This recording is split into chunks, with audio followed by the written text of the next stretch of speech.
Wind howls outside as rain taps against the windows of the White family's cottage.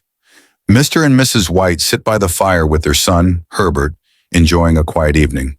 The warm glow of the room contrasts with the storm raging beyond the windows. A knock echoes through the cottage. Mr. White opens the door to find Sergeant Major Morris, an old friend, soaked from the rain.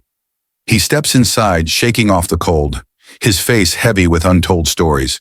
Sergeant Major Morris pulls a strange object from his coat, a small withered monkey's paw. He warns them of its dark power. It grants 3 wishes, but at a terrible cost.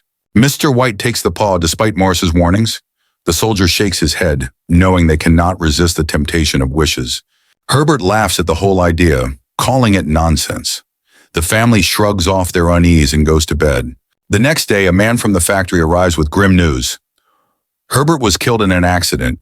As compensation, the company offers exactly £200. Mrs. White sobs while Mr. White stares at the monkey's paw with dread. They now understand the terrible cost of their wish. Desperate, Mrs. White demands they use the second wish to bring Herbert back. Mr. White hesitates but finally wishes for his son's return. A heavy knock echoes through the silent house. Mrs. White rushes to open the door, but Mr. White hesitates. Something is wrong. Mr. White realizes the horror of what they have done. In a panic, he fumbles for the monkey's paw. Just as the door creaks open, Mr. White makes his final wish, to undo the second wish. The knocking stops. Mrs. White throws open the door, but the night is empty. The Whites sit in silence, grieving for their son and their foolish wishes. As dawn breaks, the house feels eerily empty. The monkey's paw lies motionless. Mrs. White finally breaks down, sobbing into her hands. Mr. White places a trembling hand on her shoulder, but says nothing. The weight of their loss is unbearable. Mr. White looks down at the monkey's paw one last time. It is now still, as if its terrible magic has finally been used up. With a heavy heart, he tosses it into the fire.